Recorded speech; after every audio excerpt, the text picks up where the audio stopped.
Juggalos in recovery. Juggalos in recovery. Juggalos in recovery.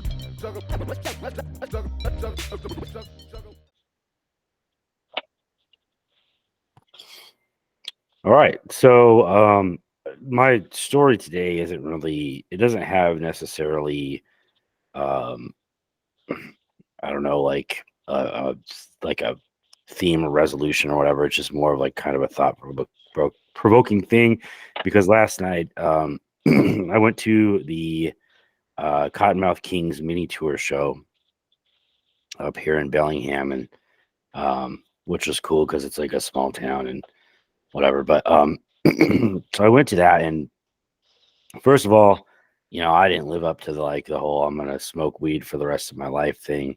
Um, being sober almost 5 years, it was definitely different perspective on the show when I was there. And it wasn't like hard for me to, honestly. I was up front and they were passing around a joint from the stage, and I just kind of passed it up and gave it to the person next to me or whatever. So that was interesting. To go to a Cottonmouth King show. I don't think I've been to one in like 15 years or something crazy. Me and my wife had met, and our first date was at a Cottonmouth King show 22 years ago. So anyway, it was definitely different. It was weird and whatnot. The one thing that happened though is there was an opening band, Crazy Town, and um, like back in the day, there was four dudes in that band. They had like huge hits and they were like a huge, like, back in the 90s, they were pretty big. Well, now it's just the one guy, and you can tell like he was like fucked up and like he's up there doing his thing and he did okay, but but like he didn't sound the same, he didn't look the same. You can tell he was like had that I call it meth mouth, where like you're missing teeth and it sounds like just didn't sound right at all. He's doing that butterfly song and stuff, and it was really off and weird. So anyway, at the end of the show, we're hanging around, and I had bought one of the jerseys there, and they said, just hang out, and they'll come out and do autographs and stuff. So like D-Loc and all them came out, and the dude from Crazy Town was there, and he was fucked up, like out of his mind, and I felt really bad for the guy because you hear all these stories about him, and you hear how he did this and that to some girl, and whatever. I don't really know any of the stories, but I just saw this guy as like a human, and I felt really bad for him. Um, I just felt really bad, and I got his autograph and took a picture with him, and it's not the best picture. It's just really bad. Like I feel really bad for him. So I'm just rooting for the addict, man. I just hope he finds his way because he's out there still doing his thing, like 20 or 30 years later, and so I thought that was interesting. And then I'm standing at the merch table, like talking to them, like, and there's this girl standing there, and she sees my charm on my neck, and it's my 4-year. And you could tell she's fucked up too, but she's like, "Wow, that's so cool," like, I really want to, like, and I just told her, like, yeah, it's hard, especially being at the show, and like, I made a joke, like, I didn't. They have that song, like, I'm gonna smoke weed for the rest of my life, and I'm like, yeah, I didn't really live up to that, but it's been worth it for me. And she just thought it was really cool and gave me like mad props for my sobriety, which I thought was cool as well. So yeah, last night was interesting. Got home really late. I didn't know if I was gonna make it on here today, and I stayed sober. I didn't smoke, didn't drink. I was there with my wife, and we had a good time. And it's things change over the years, like dramatically. Like there's a lot different with that particular band and with the band at the beginning, Crazy Town. And I think addiction and resentments and all of that like falls into that. Like it falls into that. That if they weren't in their addiction and they weren't having resentments and stuff, maybe the band would still be together. Maybe all the members would still be there, and you know, maybe they want to be all fucked up every single show. And I think that life is hard, to travel and do that. But yeah, I found it all pretty interesting and like kind of eye opening last night at the show. And I still had a good time and managed to stay sober. It was kind of I guess if I had a point for my story today. Um, That's my point of the story, is that you can still go out there and have a good time and not get fucked up, especially at a Cottonmouth King show. I mean, that is the thing, to like, smoke weed forever. And, that's what you do, is get fucked up at these shows. And, so it is possible. But so with that, if you guys have any thoughts on that, that's where we'll start today. So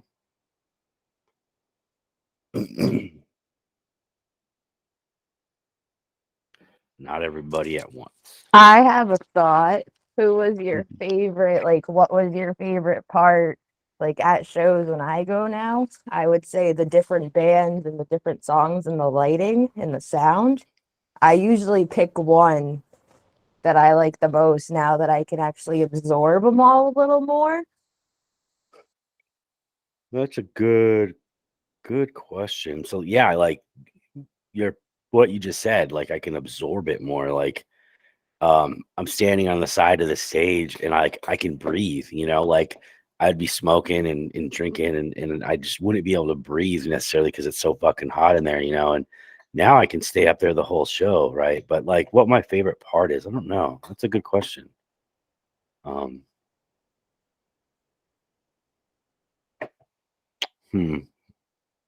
What would you say, Scarecrow? Your while I'm thinking about it, what would be like your favorite part? I guess.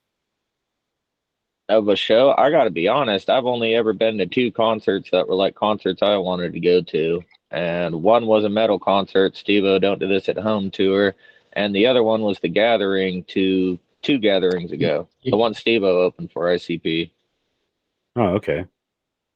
So I haven't been to a whole hell of a lot of concerts. And last time when I was at the Gathering, I stayed pretty lit until the last day. I was able to, for the last day of the Gathering, stay, off all of the extra drugs. So I don't know. I've never been to a concert sober, I guess. I haven't been to many concerts. I still smoke weed, so I'm not really sure what that's like to stop that entirely. But they want to put me on Klonopin and all kinds of other shit, and I just sort of smoke weed for my anxiety instead. Yeah. Uh, I was on Klonopin for years and years as well. Yeah. So yeah, I get the that. benzos scare me. Yeah. And then I was drinking heavily on top of that too. So it yeah, it fucking talk about No, getting fucked up. Yeah. that's all the supermodels go out. Yep. I was on my way out the supermodel style. Yeah, I don't know, Josie. I think my favorite part of a show is, to be able to enjoy like the lighting and the scene, and be able to stand up front and like sing all the song, like the lyrics that I know, yeah, because before I wouldn't be doing that. I would have been like looking for the next like drink or smoke, you know what I mean? Looking for that joint that's coming around instead of paying attention to what's going on. So I think, yeah. And, the whole weed thing, there's a lot of people that still smoke weed and stuff, and that's a medical thing, like, right? So if you're doing it for your anxiety and you're doing it like medically and stuff, like that's a different story, I On still, pain management, fibromyalgia. yeah, that's a completely different ball game, right?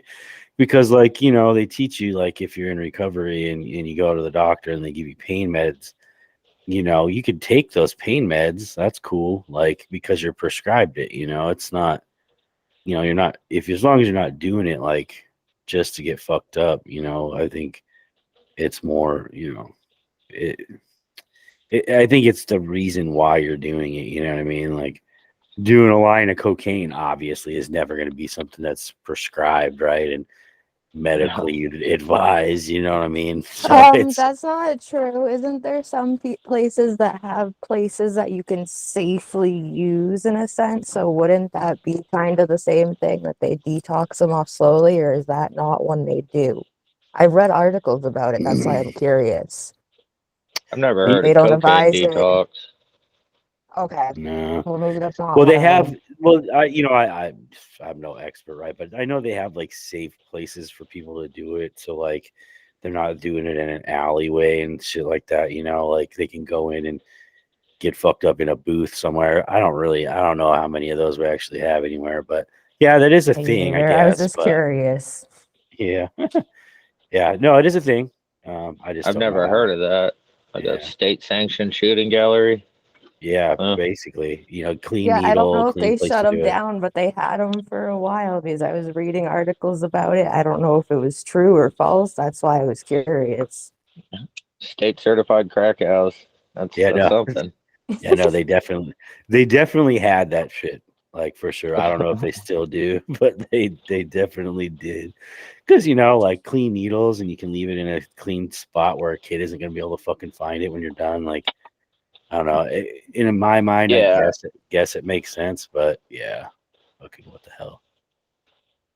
But Yeah, I like hate that finding needles everywhere is bad.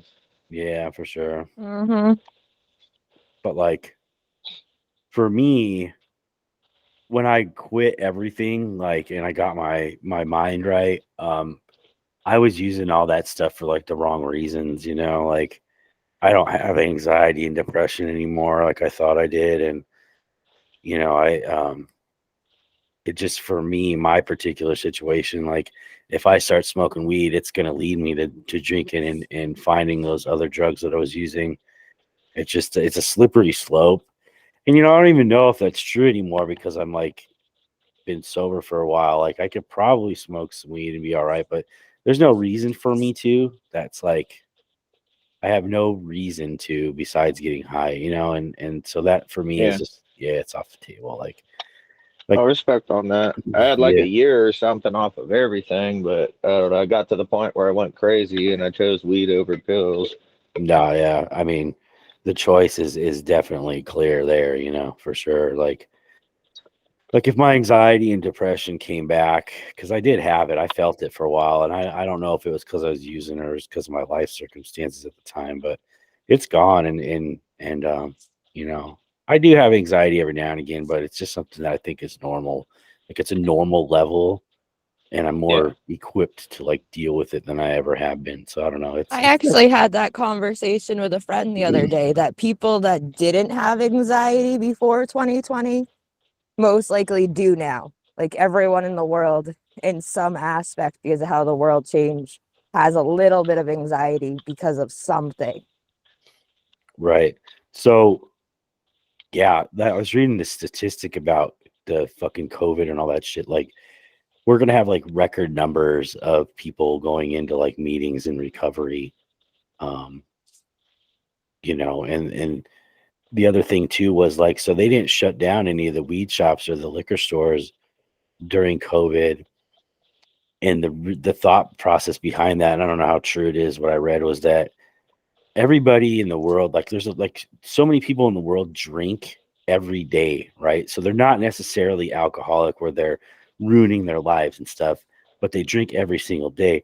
So to close down the liquor stores and to like shut them off would cause them to like withdraw and shit, and like you have the shakes and stuff and go to the hospital, right? So the hospital's already packed with COVID patients. Now you got fucking Oh, that's one alcoholics. thing Yeah. that's not true because they actually did shut the alcohol, like shut off alcohol in New Hampshire a little bit for a while. Yeah, not where I was. That shit was open. Like Yeah, there was lines. I was Like working in yeah, the and that's probably cannabis why because industry some at a places stopped them here, so people traveled towards your area. right. You were in a working white in market. cannabis? Yeah, in the white market for a minute, and they considered cannabis an essential service like any other pharmaceutical. Yep. So they didn't shut down or slow down the cannabis industry at all. Yeah, I think Josie has a point because I think some states did shut it down for a little bit at first, and then they realized it was probably a mistake. Even though it's not a medical, like where I was in Colorado, and then I moved to Washington, and both states, like it was fully open. Like you could go there before you can go anywhere else. And like, so to me, and then when I read things about it, like I said, I don't know how true it is. It makes sense though. You have somebody who drinks every day, not necessarily an alcoholic. All of a sudden you rip that away from them. They have like shakes and withdrawals, and they're drinking Yeah, well, Listerine. that Yeah, would and be could what end up you having call to a do functional other things alcoholic. for it. Yeah, functional alcoholic, exactly. That's what I was forever. I'm convinced I was, because I led a pretty good life my entire life, and just one day downhill. So My biggest thing that I'm still trying to figure out is New Hampshire is not federally legal, but people can have their medical cards. And they're trying to say now, because I've called the dispensary, they're trying to tell me I could use edibles and not smoke. But I've already talked to my doctor about it, and they even said, because I said none of them work, and they basically said that I can't use it in that form because my body doesn't know how to metabolize it. And now basically my housing is being like, oh, you can't use it on our property. You have to go here. And then I Hmm. found out the laws, and it's like some places I can't even go. And everyone's known I've had my card since 2020. And I renew my card, I pay for it. But now it's like, where do I go? right, Scarecrow probably has more experience in that area than Yeah, I would. that's why I brought it up, because I'm Yeah. curious his thoughts Where on I this live, one. you could pretty much just walk around everywhere with it, and it's not a big deal. In California, it's recreational. I could have 6 plants without any kind of medical card, and people just walk around with it all the time. So I don't really know what that's like, not to be able to like just smoke in my own space. But yeah, because I was even trying to think of a group to get together to basically be able to talk like we are, but it's like, oh, there isn't a safe space that we're allowed to actually do it. And it's like, Well, that's look at kind of a downfall unless I Google go Meet to another smoking state. circle. Yeah, even for like just a meeting to talk to people that used to drink or do other things, where would we go? Yeah, that's interesting. So I remember I was in the weed industry when it first rolled out, right? So like you can get your medical card and have it locally, and like if you get stopped by a cop, right? They could just be like use the state law and say, okay, you have your medical card and you're cool, move along. But if they wanted to be dicks, right, they can do the federal, like you're violating federal law or whatever, then fucking fuck with you. So I don't know, like, Yeah, how it I've is had mine anymore, but tested and everything else, and I've had the cops tell me you need to have your card and the tube on you, which I've done that, but it's like, okay, now where do I go with it if I need to be careful and make sure I'm in a safe spot? Like, I'm almost thinking I need to talk to them again, but right, it's like, it's so hard when they haven't answered some of my other questions that it makes me feel nervous to even ask them anymore. right, yeah, for sure. Yeah, I'd definitely get some guidance on that, or just smoke it in your house. You know what I'm saying? I'm Like, not I don't allowed to. That's the know. thing, because my housing, you're not supposed to vape or smoke inside.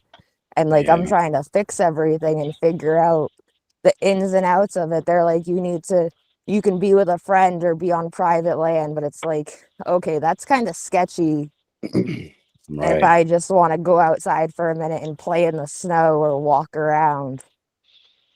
right. Yeah, it's interesting. Yeah, me and Scarecrow on the West Coast here, and it's pretty fucking liberal. Like nobody gives a shit. Um, so yeah, I got maybe. I got pulled over with over a pound in the trunk and 4 separate bags. I didn't have a scale or anything, and they took my car because I had no license, no insurance, no registration. I was trying to go visit my daughter. I got real lucky and made it all the way to the valley once, and so I tried again the next month and got pulled over. And they just gave me my weed. I wasn't even going to ask for it. I'm pulling my clothes out of the trunk. He's letting me take whatever I want. And the cop asked, "Do you want to take your weed with you?" So they just gave me back. That's how liberal it is here. Right. Just let me take all my weed out of the car and everything else. Just sort of left me stuck on the side of the road pretty much when they towed the car away. Oh, Yeah, I've had the same thing with walking before. They've let me keep my lockbox and everything else because it was locked up, but they didn't help me know any other things. Like, they brought me to locations before and everything else, or brought me home, but didn't give me any more guidance than that. huh.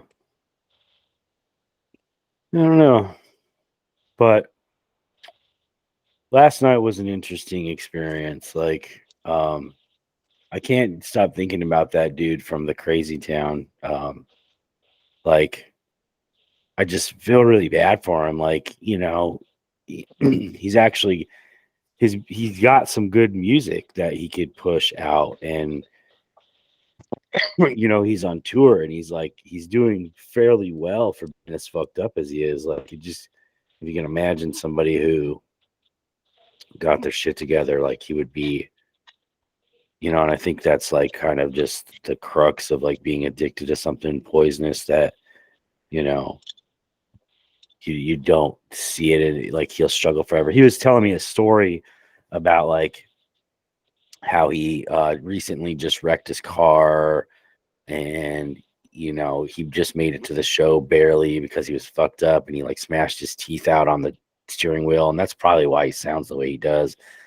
Because he just sounded like he's just missing teeth, like someone who's done a lot of meth is just missing their teeth, right? Like, I don't know if you've experienced that, but I've ran into these people. Yeah, it's that was totally just. So he's explaining the story to me, and he's like, "Yeah, I got in a wreck, and I just got on my skateboard and rode away, and now I'm like a criminal." And it's like, I was like, "Wow, man, like as famous as you were in the '90s, like I'm surprised TMZ isn't all over that." And he goes, "Well, I've done so much horrible shit that like TMZ is probably just sick of covering me or whatever." And I was like, "Wow, that's like a whole new level, like of like they don't even want to like cover you anymore because you're fucked up so much." And I don't know, man, it was an interesting conversation, and I just, like I felt bad about him, and like you want to like people want to talk shit, like I was listening to people in the crowd just like kind of talking shit on him, and it was like he's a fucking human too, like. I don't know. I just felt really bad. Like I don't have any like conclusion to that story. It's just something I've been thinking about a lot since last night, and the conversations I had with him. Like he was just fucked up, like drinking and stuff. I don't think he was on much of anything else, but I don't know. And yeah, it was interesting. Interesting.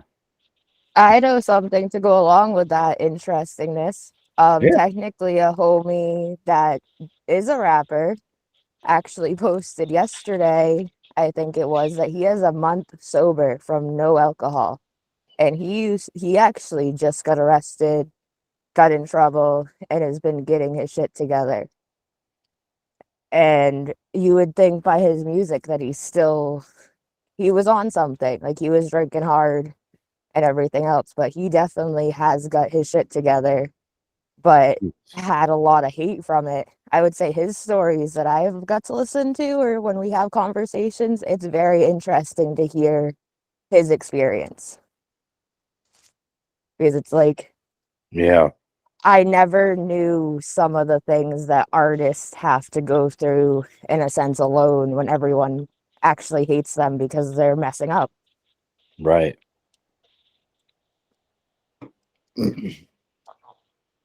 And like those dudes are up there singing about weed and stuff. Like, who knows if they're sober or not? You don't really know. You know what I mean? Like, obviously the ones that are ripping on bongs and stuff, like they're still doing their thing, but because they had bongs on the stage and stuff, you know what I mean? But like, I wasn't really paying attention. Maybe one of them wasn't. Who knows? But like, you have to keep up that like that image or whatever, I guess. And yeah. So. Yeah, well, I know some of them have actually gone. Like some people will, like I've talked to a few people that just go to CBD and start putting that in their bong and stuff like that, because then they're taking out the THC to be able to help them detox from it a little bit, because then they're still getting the pain relief and everything else without the high. Right.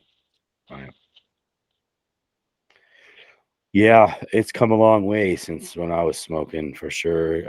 I was in the beginning, I was in the cannabis industry when it first got legalized and stuff, and even then it was changing, and like now there's so many different options that you can do, especially for pain management. Like my brother gets migraines and stuff, and he would probably benefit from that. But the shitty thing is like he's on probation, and yeah, it would take like a circus like hoops to jump through to get him to like approve any of that, and but yeah, you're right, there's different kinds of CBDs and forms that you can do, that are whatever works for you. And like, so I was arguing in my AA meeting yet the other day, and I'll kind of close with this before I stop the recording and stuff, but like I was arguing with these old timers that were in there. Like not really arguing, but just like kind of going back and forth. And they were like, with you have to come to the meetings and you have to work with other alcoholics and you have to do this and that. And like they just had these like you have to's, to stay sober. And like I get most of that. My argument is that people, you know, if they're the key to it for me is that you make a lifestyle that is around your sobriety, right? So like you're helping others, you create a lifestyle that supports it. If you don't have a lifestyle around sobriety, you're probably going to use again. And if you're using weed over, your drug of choice, which would be meth or whatever it was, like you're already that much better. And I've seen people like Chris is one of them on here who got sober outside of the program, and he doesn't go to like AA meetings and stuff. So like whatever works for you, my That's mess. about all I got. Yeah. We live pretty rural. There's not a whole lot of meetings and stuff. And the AA meetings there are, it's such a small town type of community. Like people gossip and talk shit all the time. I ain't going to those meetings. I don't feel comfortable talking. Right. Yeah. Especially in a small town. And then you got the old timers in that small town trying to tell you what to do. Yeah. So Yeah, yeah, everyone no, has a different look on it. right. So my message, if I were to give one to anybody that asked, would be that, whatever works for you. Like for me, I had to go, like when I first started, because that's all I thought about was getting fucked up. So when I first started getting sober, I had to go to a meeting every day. I went to 2 or 3 a day for a while, and it was just to build that like habit and that routine around my sobriety, because that's all I thought about was just getting high. And so for me, I had to go to meetings. I don't have to go to them anymore. I go to one a week on Saturdays, and it's my meeting. I go there, then I go to the gym right after. It's right down the street from my house. Like, but the guys that were in there, I was arguing with, like, I'm doing what I got to do. And if, like you say, I have to work with other alcoholics to stay sober, that's not really true for me because it's been 5 years. And I work with like you guys and I work on meetings and stuff, but I don't like work independently with anybody. I'm not a sponsor. They're saying you have to sponsor somebody. And it's like, no, you don't have to do anything. You just do what works for you. So anyway, that was my like soapbox for today. I'm gonna stop the recording because let's see.